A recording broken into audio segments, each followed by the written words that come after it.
Hello and welcome to this session in which we will discuss education savings plan. Now in the US, education cost has been rising much faster than inflation. Hello and welcome to this session in which we will discuss education savings plan. Why is that topic important? Why is it important from a national or tax perspective?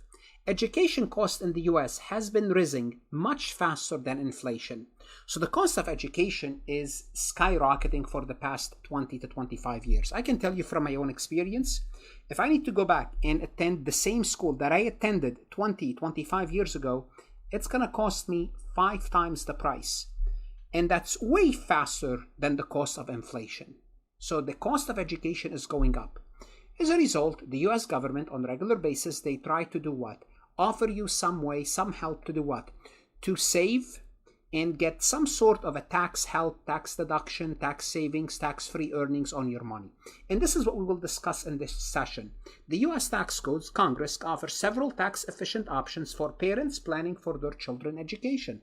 And this includes 529 plans, Coverdale Savings Account, Series EE Savings Bond, other custodial account, other options as well. Also, if those don't cover the cost, parent can do what? Get financial aid, Pell Grant, personal loans, scholarship, federal loans. We have state grant, we have federal grant, other options. In this session specifically, we will zoom in on Section 529. What are the tax benefit of investing in a Section 529 for what purpose? Education purpose. Let's go ahead and get started. Before we proceed any further, I have a public announcement about my company, farhatlectures.com. Farhat Accounting Lectures is a supplemental educational tool that's going to help you with your CPA exam preparation as well as your accounting courses. My CPA material is aligned with your CPA review course such as Becker, Roger, Wiley, Gleam, Miles. My accounting courses are aligned with your accounting courses broken down by chapter and topics. My resources consist of lectures, multiple choice questions, true-false questions, as well as exercises. Go ahead, start your free trial today. What are Section 529 plan? Those are Qualified Tuition Program, QTPs, that are special savings plans. Simply putting your money away to help taxpayers save for future educational expenses. Well, can't I do that by myself, put money away? Well, you can, but you're going to see the tax benefit for these plans. These programs can be established either by a state, for example, the state of Pennsylvania or New York or any state, or by an eligible educational institution. You can pay directly to the institution. There are two main types of QTPs, Qualified Tuition Program. One is called the prepaid tuition, and as the word suggests, prepaid. You prepay now, you prepay, and that's it. You prepay, and if you prepay the tuition at the current cost, you lock in your price. And that's it. If you remember at the beginning of this session, I said, maybe I did not mention, that if I have to attend the school, where I attended the school 25 years ago, the price is almost 5 times. My cost is 5 times. If I know that's going to be for sure for my son, I would rather pay now. Because if I pay now and I lock in my price, it's as if I made 500% of my investment. Essentially, you are buying future tuition at today's prices, which can be a significant cost if tuition rate rise. And this is the expectation. Education is a form of a monopoly in the US. Believe me, I'm in the education industry. If you want to get anywhere in the US, unless you are Bill Gates or Elon Musk or Mark Zuckerberg, where you're going to invent something without college education, you need college education for everything else. So, and institutions know this. And there's a limited amount of colleges. They can charge you money. They can raise their prices. You have no other option. It's a form of a monopoly. So if you can prepay your tuition, that's a form of Section 529. Or there's the educational savings plan. These are savings account where you set aside money specifically for future educational expenses. So the money in this account, it's grow over time, not taxed as long as it remains in the account. So it grow tax-free. That's the benefit. So that's the benefit of the education savings plan. And the prepaid tuition, you're paying future prices today. And what do we know about future prices? If anything, they're going to rise. So why Section 529? So one way to benefit is their tax advantages. The earning in these accounts grow without being subject to federal income tax. Also, you can use the money for qualified educational expenses like tuition, fees, books.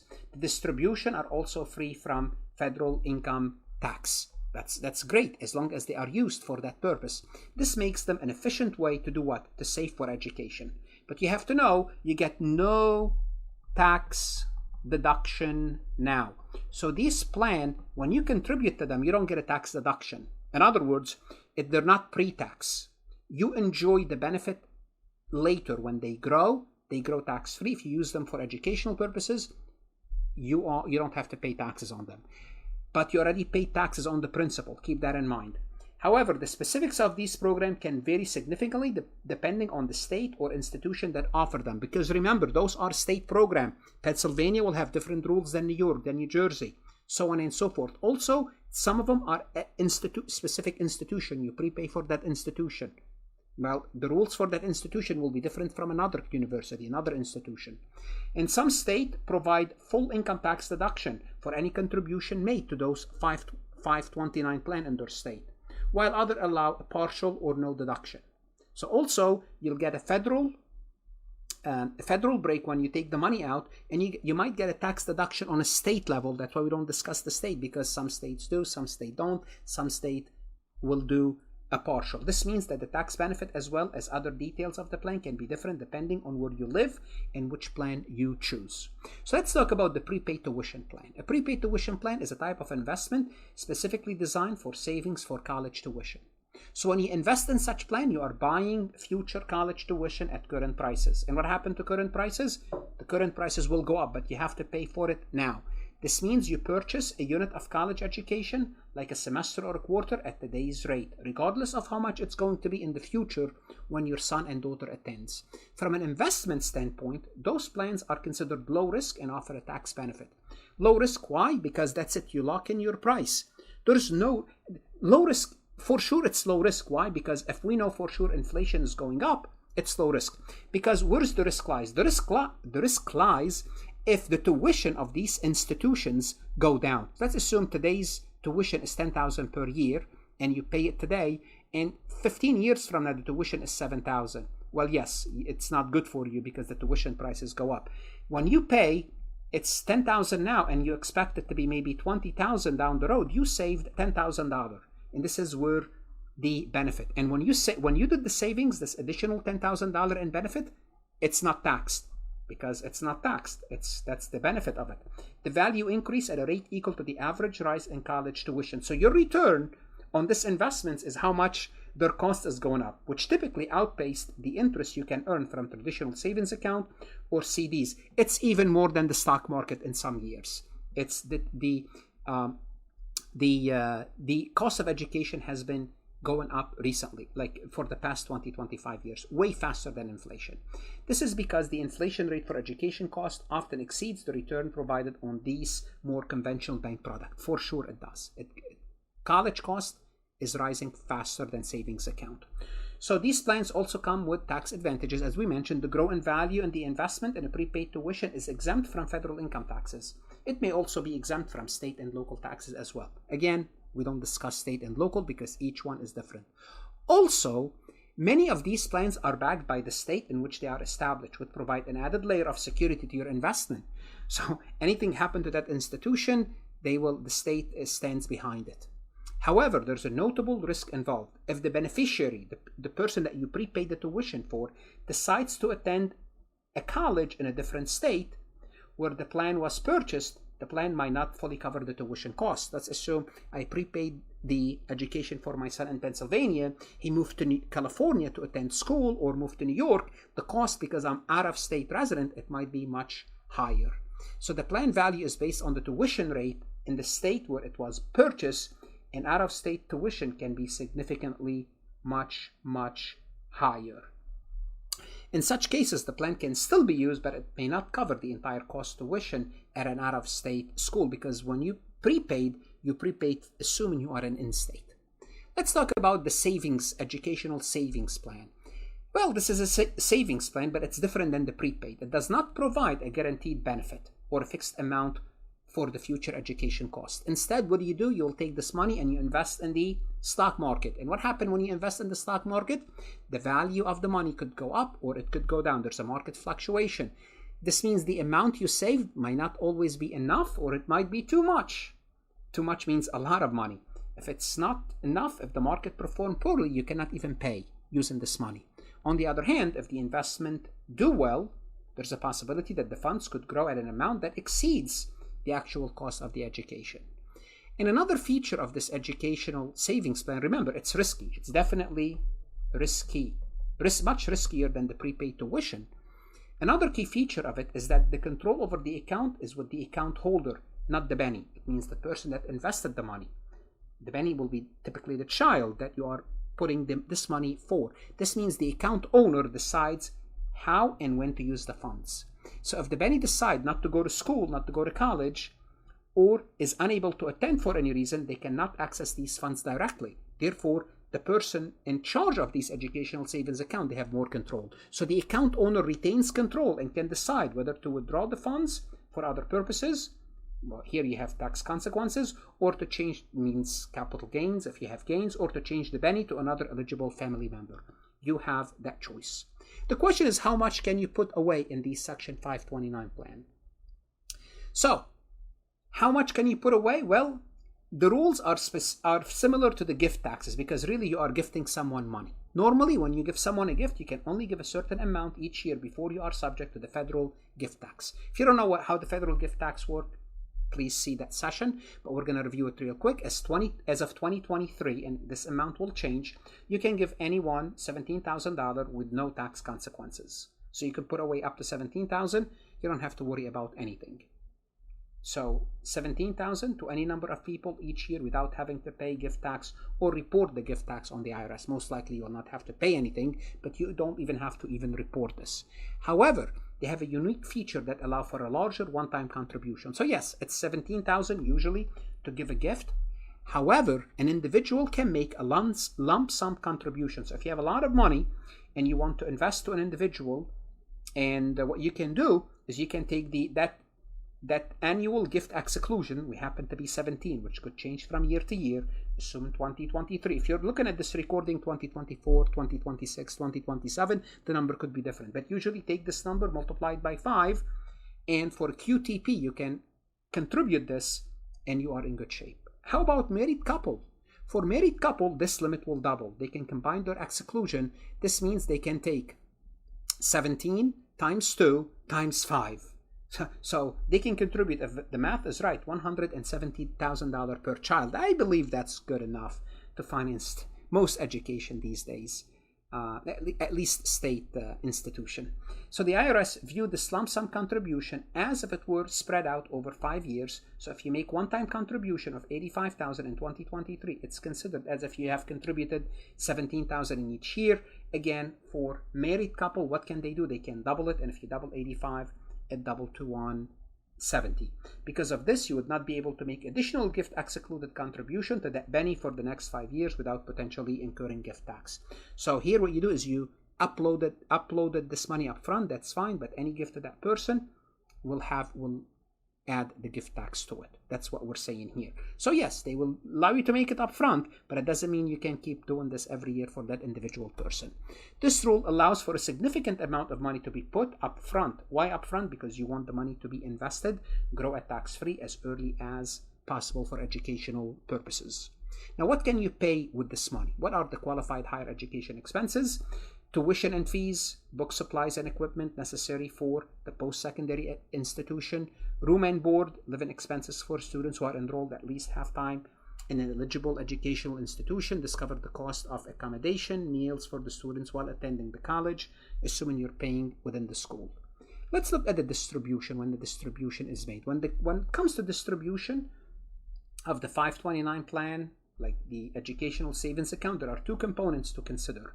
We have the original amount that you invested, and that amount earned money, earned either dividend, interest, or capital gain. So the principal contribution, remember, what did I say at the beginning? This is not pre-tax. What does that mean? It means you already paid the taxes on it. So any principal amount, I don't have to worry about the taxes. This is because these contributions are considered a return of your investment, and you have already paid the taxes on this income before you contributed to the plan. So every time principal is a return of capital, ROC. ROC is not taxable. Why? Because they're giving you back your money. That's not earnings, so you don't have to pay taxes. You have the earning component now. This is the interest or other income that your contribution have earned while in the plan. Now, this is the additional money that the principal earned. This taxation of this portion depends on how the money is used. If the total amount you take out, including both contribution and earning, in a year is greater than your qualified education expense, the earning portion may be taxable. So if you took more than what you need to pay educational expense. So what did you do with the other money? It means you did not use it for education. However, you have to keep in mind, you need to reduce these expenses by any tax-free educational assistance you receive, such as scholarship, fellowship, or grant. So let's assume you have your tuition for the year is $10,000. You received a scholarship of $2,000. What's left is $8,000, and this is when we start to look at the amount. So your educational amount is $8,000, not $10,000, because you were able to get $2,000 tax-free educational assistance. And we'll look at an example. Don't worry. So in simpler terms, if you use the distribution to pay only for the qualified education expenses, and those expenses are already not covered by other tax-free educational aid, then it's not taxable.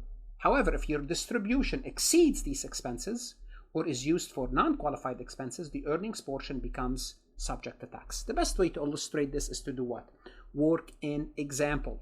Sarah's parent contributed $15,000 to a qualified tuition plan education savings account before she started college. In the current year, when the account balance is $25,000, she started her first year. So notice they contributed $15,000, the account went up to $25,000. So they made $10,000 in profit or an increase in value. She had a $12,000 of qualified education expense for the year. She received a $4,000 tax-exempt scholarship. Well, what does that mean? She was charged $12,000. She received $4,000 tax-free, tax-exempt scholarship. What's left is $8,000. Also, Sarah received a distribution of $8,000, which consisted of $6,000 principal, $2,000 in earning. Now you tell me, just without making any computation, which I will do, would any of this amount be taxable? And the answer is no, because she needed $8,000, they withdrew $8,000, none of it is taxable. So let's take a look how we compute this. So her qualified educational expense, QEE, is $12,000. The scholarship is $4,000. The distribution is $8,000, consisting of $6,000 principal and $2,000 earnings. This is what we saw on the prior slide. First, what we're going to compute is the adjusted qualified education expense, which is taking the tuition minus the scholarship, and this is the AQEE. Then we're going to go to step 2, determine the tax-exempt portion of the distribution from the qualified tuition program. The ratio of AQQE to the QTP distribution is used to calculate this. So what does that mean? You will take your earnings, remember $2,000, and you're going to multiply this by the adjusted qualified education expense divided by the distribution. And notice here, I told you from the beginning, you needed, the tuition was, what's left is $8,000, and what you distributed $8,000. It means $2,000 is tax exempt. So the whole earnings is tax exempt. Why? Because the earnings was $2,000. Because remember, we took out $8,000, $6,000 was the return of capital, and $2,000 was the earnings. And what we're saying here, your tax exempt earnings are $2,000. We already kind of figured this out. I just wanted to show you the logic of it before we do the computation. I'm going to work another example where I show you a portion of it is taxable, but let's look at a simple example first to understand the overall concept. I needed $8,000, I only took $8,000. It doesn't matter whether it's principal or earning, I only took $8,000, and I needed $8,000 for qualified education expense, I have $0. So in this case, none of the earnings are taxable because her adjusted qualified education equal to the distribution amount. Let's take a look at another example. Alex's aunt contributed $18,000 to a qualified tuition program, educational savings plan for him before he started college. By the time he attended, this amount grew to $28,000. So again, we have an increase in value of $10,000. Alex's qualified education totaled $10,000. Alex received a scholarship for $7,000. Also, they took out $12,000, which was comprised of $9,000 principal, $3,000 earnings. This is what we have. Let's compute what's happening here.